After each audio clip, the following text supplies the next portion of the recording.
Welcome back to another FIFA 21 video. Today I'm going to show you updated pro player custom controls and game settings on FIFA 21.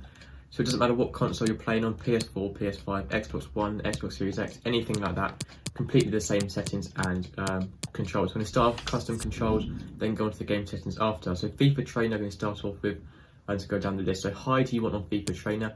You can put show on if you want to, but that's if you want to see the movement and how you're shooting and stuff. I don't recommend putting it on, just keep it on hide. Timed finishing you definitely want off. If you end up doing a bad timing, you could miss such an easy goal, even an open goal, just by accidentally red timing it if you're spamming it or something like that. So put timed finishing to off. Next player switch indicator you do want off as well. Actually no, sorry, you want next player switch indicator on, so you can see who you're going to be switching to before you press LB to switch. If you're using right stick switching, won't really matter as much at all. But if you're still using, LB to switch, then you do want that on. Pass block assistance, put that on. Auto switching you want on air balls and loose balls. If you put auto on, you do not want auto switching, so it switches to your defenders when you're defending automatically. You do not want that. But don't use manual either. Just use air balls and loose balls. That's what all the pros use. That is what you should go with. Auto switching, move assistance, put on none. So none. Jockey, you have to have that on assisted. It makes it so much easier to defend with, so you may as well put that on assisted. Get as much help as you can. Auto flare pass, make sure that is off.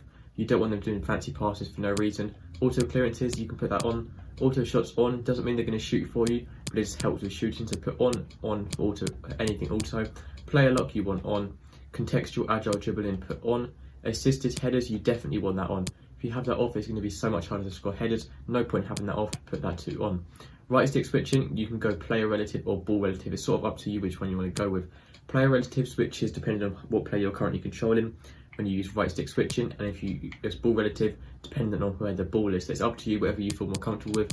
Maybe give them both a go. Personally, I use ball relative. It's easier to judge it based on where the ball is and the player. Ground pass assistance, definitely want that on assisted. Through ball assistance on assisted. Assisted for shot assistance. Cross assistance, you do want this one on semi. Assisted is too much help. It just sort of controls too much of where the cross is going. It always trying to put it on the same player. So you do want semi. Manual's too hard, but semi is just perfect for cross assistance. Lob pass assistance, do have that on assisted. Save assistance on assisted. Analog sprint off. Defending on a tactical defending. Pass receiver lock and on late. And that is everything for those settings. We're now going to go on to game settings, and I'm going to show you the camera settings now. So single player, you do want to be using co-op camera. So many people still use default camera, or whatever the default, I think it's tele-broadcast by default. Don't use this. You do want to be using co-op. You get such a better view of the pitch. You can see so much more, see what runs your players are making and everything like that. So you do want to do that. Also come down to the bottom and make sure you have camera settings on a custom instead of default. So switch it here to camera settings to custom, and then change the camera height to 17 and check camera zoom to 3. That's what all the pro players use.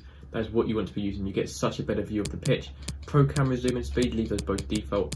But set camera height and a zoom at 17 and 3 is so perfect. It's so much better than having default. So if you haven't switched to that already, make sure you switch to that. It'll make a huge difference in your gameplay. Maybe quite hard to get used to at first for the first few games, but it really pays off. It makes such a big difference when you switch to it. So that's everything for today's video, guys. So thank you for watching. Make sure to subscribe for more videos like these, and I'll see you next time. Goodbye.